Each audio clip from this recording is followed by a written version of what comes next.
सबसे पहले राहुल गांधी को ये समझना पड़ेगा, इलेक्शन कमीशन का काम होता है क्या वोटर आईडी बनाना? वो तो बीएलओ का काम होता है। हाँ। और बीएलओ उसको एसडीएम अप्रूव करता है, डीएम अप्रूव करता है। महाराष्ट्र में आरोप लगा रहे हैं कि कितना ज्यादा 1 लाख से ज्यादा वोटर नया अपने मनमर्जी से चुनाव आयोग जोड़ दिया। TV9 की रिपोर्ट है। और उस वक्त यूपीए की सरकार थी, तो बीजेपी का सरकार नहीं था। उस वक्त 1300 लोगों ने गुंडागर्दी करके बिहार में तकरीबन 10 से मिला के 13 लाख बूथ लेवल एजेंट है। भैया एक बार क्लेम कर दो ना 5 लोगों का फार्म बनाने में कितना टाइम लगता है? आगे चलिए, ये संविधान आज तक डिसाइड ही नहीं कर पाया कि हमारे देश का सिटीजन कौन है। ये संविधान इतना अच्छा है कि जिन लोगों ने इस देश का बंटवारा किया उनको स्पेशल राइट प्रोवाइड करता है। अभी बीजेपी एनडीए को नुकसान हो सकता है? कोई नुकसान नहीं होगा, क्योंकि उसको पंचायत चुनाव में एक वोट के लिए उसको बेंगलोर से फ्लाइट की टिकट दे के बुलाया जाता है। लोकसभा चुनाव में कुछ फर्क नहीं पड़ता, लेकिन पंचायत चुनाव में इसी वोटिंग राइट पे अगले साल बिहार में होना है। क्या नाम हुआ? शिवम मिश्रा। कहाँ से हो? बिहार से।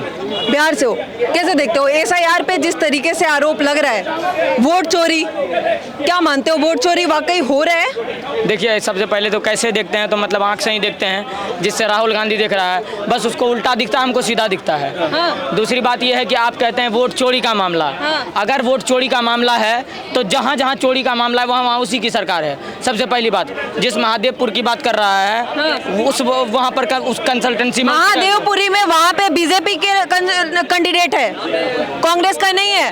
कर्नाटक में सरकार भले ही कांग्रेस की है, लेकिन महादेवपुरी में वहाँ पे बीजेपी का है। एक मिनट, महादेवपुरी में बीजेपी का है। हाँ, मालेगांव में किसका है? शिवाजी नगर में किसका है? बताइए जरा। मालेगांव में 3000 वोट से जीता है उसका कंसल्टेंसी का विधायक, और वहाँ पर 11000 फर्जी वोटर हैं। राहुल गांधी को सबसे पहले राहुल गांधी को बोलते काहे नहीं है? करेक्शन पर बात करे, बिना फैक्ट की बात कर दिया। या अब इलेक्शन कमीशन इसको बोला हलफनामा देने के लिए, तो भाग के चले गया बिहार। अगर आप प्रोटेस्ट, सबसे पहले तो जब प्रोटेस्ट स्टार्ट हुआ था तो मिंटा देवी का फोटो पहन करके प्रोटेस्ट करने चले गया था सारा। हाँ। मिंटा देवी खुद कह रही है कि हम विमेंस हरासमेंट का केस डालेंगे उसके ऊपर। हाँ। क्योंकि मेरे से बिना पूछे, कोई आपसे बिना पूछे आपका फोटो लेके घूमे सीपी में, अच्छा लगेगा? तो सबसे पहले दूसरा बात, आदित्य श्रीवास्तव का एग्जाम्पल जो राहुल गांधी ने दिया कि महाराष्ट्र में भी वोटर आईडी है, यूपी में भी है और कर्नाटक में भी है। हाँ। जबकि आप ईसीआई के पोर्टल पे जाकर के जांच करिए, ना तो उसका महाराष्ट्र में ना यूपी में है, सिर्फ कर्नाटक में है। फर्जी वोटर का कोई सबूत थोड़ी है कि वो बीजेपी का ही वोटर है। दूसरी बात, समस्या इतनी हो गई है कि सबसे पहले राहुल गांधी को ये समझना पड़ेगा कि इलेक्शन कमीशन का काम क्या होता है। इलेक्शन कमीशन का काम होता है क्या वोटर आईडी बनाना? वो तो बीएलओ का काम होता है। हाँ। और बीएलओ उसको एसडीएम अप्रूव करता है, डीएम अप्रूव करता है। और डीएम और एसडीएम किसके अधीन होता है? स्टेट गवर्नमेंट का परमानेंट एम्प्लॉय होता है। तो अगर कर्नाटक में डीएम एसडीएम कर्नाटक सरकार का एम्प्लॉय है और वहाँ पर वोट चोरी हुई है, तो आप बताइए कि कर्नाटक सरकार सिद्धारमैया की गलती है या मोदी जी की गलती है? सबसे पहले इसको करेक्ट करिए आप। आज अगर सबसे पहले, और दूसरी बात, अगर कोई वोट चोर गद्दी चोर कह रहा है तो फिर चारा चोर बिहार चोर भी होनी चाहिए, कोटी चोर यूपी चोर भी होनी चाहिए, बिजली चोर कर्नाटक चोर भी होनी चाहिए, मंदिर चोर तो फिर पश्चिम बंगाल चोर भी, जमीन चोर हेमंत सोरेन वे झारखंड चोर भी होनी चाहिए। तो अगर छोड़ने की बात, दूसरी बात, लालू यादव आज अगर कहता है कि वोट चोर गद्दी चोर, तो लालू यादव को शायद पता नहीं होगा 1995 में जब लालू यादव गुंडागर्दी करके सत्ता में आया था तो दोबारा, तो उसने क्या करा था? TV9 की रिपोर्ट है। और उस वक्त यूपीए की सरकार थी, तो बीजेपी का सरकार नहीं था। उस वक्त 1300 लोगों ने गुंडागर्दी करके, राजद का ईवीएम लूट करके, सब कुछ करके उन्होंने सत्ता लाया था। तो गुंडागर्दी करना तो इनके खून में है। तो वोट मतलब क्या अभी फिर से वही होगा? महाराष्ट्र में आरोप लगा रहे हैं कि कितना ज्यादा 1 लाख से ज्यादा वोटर नया अपने मनमर्जी से चुनाव आयोग जोड़ दिया। कहाँ से जोड़ दिया? लिस्ट क्यों नहीं जारी हो रहा है? अरे तो वोटर तो अच्छा आज फर्जी वोटर, अच्छा चलिए महाराष्ट्र में जोड़ दिया, उत्तर बिहार में निकाल दिया। हाँ। निकाल दिया। तो क्या 65 लाख लोग ऐसे थे जो उनके वोटर थे, उन सारे लोगों को निकाल दिया? और अगर 65 लाख वोटरों को मतदाता सूची से बाहर निकाल दिया, तो एक भी वोटर बाहर क्यों नहीं आ रहा है? लिस्ट दिखाने में क्या दिक्कत है? अरे तो आप चेक नहीं कर सकते भाई? ईसीआई के पोर्टल पे आप चेक कर सकते हैं, नहीं कर सकते हैं? ईसीआई के पोर्टल पे आप चेक करिए, आपका नाम नहीं है, आप प्रोटेस्ट करिए, क्यों नहीं करते? हाँ। देखिए, ऐसा कुछ चीजें होती हैं जो टेक्निकल इशू पे काम करती हैं, ठीक है। जो बूथ लेवल एजेंट होता है, हर पार्टी का एजेंट होता है बूथ का, ठीक है। तो अब मुझे ही नहीं पता कि आप कौन हैं, और मैंने लिख दिया कि ये पत्रकार महोदय यहाँ पे नहीं रहती, आपको कुछ भी एनी हाउ, ठीक है, इनका मकान नंबर नहीं है। भैया ये भी बोल रहे हैं, ये भी बोल रहे हैं, एक पार्टी के 5 एजेंट है, 5 एजेंट बोल के ये बोल रहे हैं कि भैया ये पत्रकार यहाँ पे नहीं रहती, फिर तो आपका नाम कटेगा कि नहीं कटेगा? जो जो ब्लॉक लेवल अधिकारी होता है वो तो लोकल होता नहीं है, वो तो सरकार द्वारा अपॉइंट होता है, बेचारा वो सेम डिस्ट्रिक्ट में नौकरी नहीं कर सकता। हाँ। ठीक है, सेम डिस्ट्रिक्ट में तो होता नहीं भाई, किसी अदर डिस्ट्रिक्ट से ब्लॉक में कर रहा है, उसको अधिकारी बनाया हुआ है, उसको जो बूथ लेवल एजेंट होता है वो जो बताता है वो बेचारा साइन करके भेज देता है। अब उसके बाद आपको पता लगता है कि मेरा नाम कट गया, तो आप पेपर लेके घूम रहे हो जी मैं तो यहीं रहती हूँ, तो कोई पूछने वाला नहीं है। तो ये इसीलिए ये जिम्मेदारी जो होती है वो बूथ लेवल एजेंटों की होती है। अब बिहार में तकरीबन 10 से मिला के 13 लाख बूथ लेवल एजेंट है, 65 लाख लोगों का नाम कटा है। भैया एक आदमी के जी में 5 एजेंट आते हैं, 5 आदमियों का आता है, तो भैया एक बार क्लेम कर दो ना 5 लोगों का। 5 लोगों का फार्म बनाने में कितना टाइम लगता है? वो भी नहीं हुआ इनसे। आगे आ जाइए, इन्होंने कहा 0 नंबर। भैया आपके दिल्ली जैसी शहर में कम से कम 2000 से ज़्यादा कॉलोनियाँ इनलीगल है, जिनको MCD हो चाहे NDMC हो चाहे सरकार हो, वो नंबर अलॉट ही नहीं करती। जब नंबर अलॉट नहीं करती तो उसका नंबर 0 ही डाला जाएगा ना। क्यों? क्योंकि आपका मकान ही इनलीगल है। अब मकान इनलीगल है तो उस पर बिजली पानी का कनेक्शन तो सरकार देगी ना। अगर ना दे तो आप बोलेंगे मेरे ह्यूमन राइट का वायलेशन हो रहा है। ठीक है, मतलब बिजली पानी का सुविधा दे देना, जिनके पास अधिकार है या नहीं है वो देना सही है, देना पड़ेगा ना। फिर वो वोट भी करेंगे, फिर तो वो अधिकार ही मानेंगे ना सर। अधिकार मानेंगे लेकिन मकान तो लीगल नहीं हुआ ना।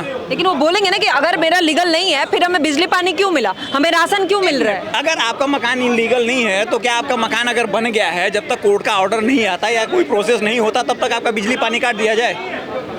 अगर बिजली पानी काट दिया जाता है तो और आप रोना रोएंगे, ये तो मेरा ह्यूमन राइट है, आप मेरे को जीने सही है। भैया कम से कम किसी को जीने का अधिकार तो मिलना चाहिए ना। इससे तो मैं कोई डिनाई नहीं कर सकता ना। मेरा मकान इनलीगल है लेकिन क्या मकान में मैं बिजली पानी सरकार की नहीं यूज कर सकता? इतना तो अधिकार मुझे मिलना चाहिए। जब मेरा इलीगल है, बिजली पानी मिल रहा है, वो वोट कर रहे हैं, यही विपक्ष का आरोप है कि गरीबों के पास सिर्फ अधिकार होता है वोट का, वो भी अधिकार छीना जा रहा है। गरीबों का ही वोटर लिस्ट से नाम काटा जा रहा है, राहुल गांधी कह रहे हैं यही।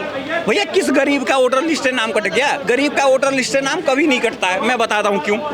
राशन उसको लेना होता है, ठीक है।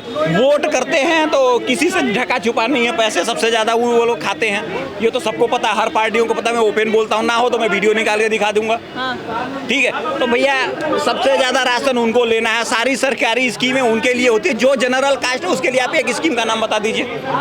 EWS है ना, EWS में उम्र की कोई सर्टिफिकेट मिला कि 27 साल से आपका 34 साल कर दिया गया? 5% तो मिलेगा ना। जनरल में भी EWS को 5% क्या मिला? EWS में क्या मिला आपको? आपकी उम्र की सीमा वही रही, ठीक है। आप जब तक पेपर बनवाएंगे आपको 7 अटेम्प्ट मिल रहा है IAS क्रैक करने के लिए, मेरे को 3 अटेम्प्ट मिल रहे हैं। भैया EWS का क्या फ़ायदा हुआ? मुझे बताइए ना, मुझे क्या फ़ायदा हुआ? कोई फ़ायदा नहीं हुआ।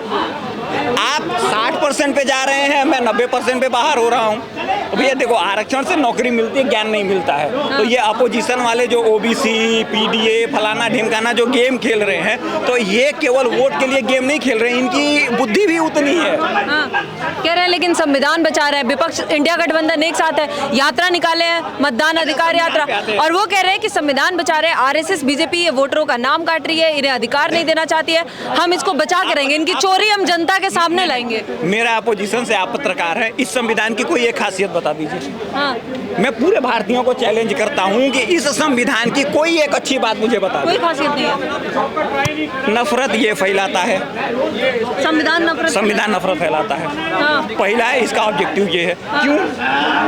आप 40% पे नौकरी कर रही हैं, मैं 60% पे कर रहा हूँ, अगला बेचारा 90% लेके बाहर बैठा हुआ 97% पे नौकरी कर रहा है। वो 97% वाला मुझे देख के खुश हो जाएगा या मैं आपको देख के खुश हो जाऊंगा? गवर्नमेंट सही से काम ही नहीं कर रही है फिर तो ये संविधान की देन है ना। अब दूसरी चीज, ये संविधान कहता है कि किसी बेगुनाह को सजा नहीं होनी चाहिए, भले ही 100 गुनाहगार छूट जाए। ये कहाँ का जस्टिस है भाई?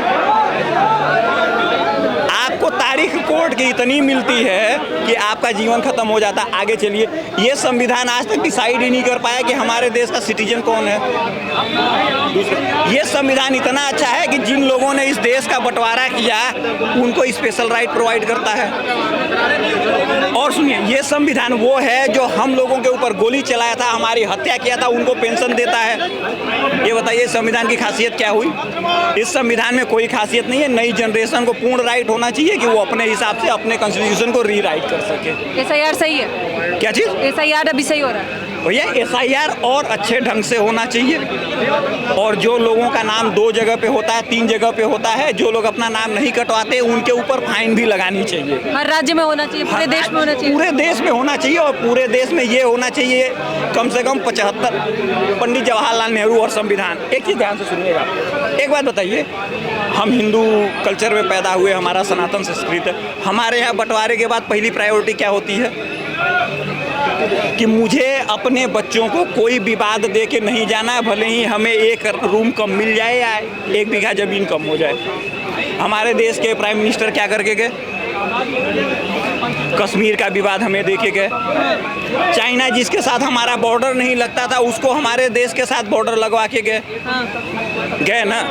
और सुनिए, वो अपने 14 साल में ये जस्टिफाइड ही नहीं कर पाए, ये जस्टिफाइड ही नहीं कर पाए कि हमारे देश में सिटीजनशिप का क्या राइट होगा। उन्होंने इसरो बनाया, वो पता नहीं क्या क्या भारत सेल गेल रिटेल क्या क्या बना के चले गए, लेकिन ये नहीं बना पाए कि हमारी जनता आराम से रह कैसे सकती है।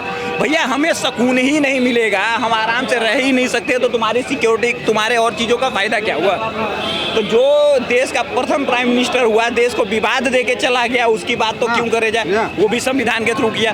अब प्रॉब्लम अपोजिशन की ये है कि पहले मुलायम सिंह यादव हो चाहे जितने लोग, ये बूथ कैप्चरिंग से चुनाव जीतते रहे, तो इनके दिमाग में आज भी मेंटालिटी वही, मैं चोर हूँ तो मैं आपको चोर ही समझूंगा।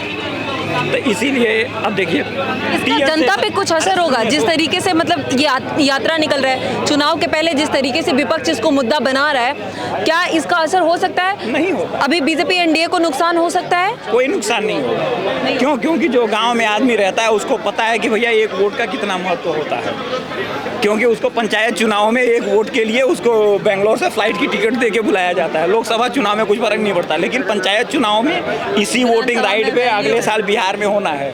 ठीक है, तो उसके लिए बूथ लेवल एजेंट जो है वो एड़ी चोटी का जोर लगाएगा कि कोई वोट कटने ना पाए। ठीक है, बहुत बहुत धन्यवाद। बिहार की जनता विधानसभा चुनाव में वैल्यू ज़्यादा होती है, तो इसलिए इसका असर नहीं होगा। लेकिन आप क्या सोचते हैं, इस SIR को जिस तरीके से विपक्ष मुद्दा बना रहा है, क्या एनडीए को बिहार में इसका नुकसान हो सकता है या नहीं? आप हमें कमेंट सेक्शन में ज़रूर बताइएगा। अभी के लिए धन्यवाद, देखते रहिए पॉलिटिकल अड्डा।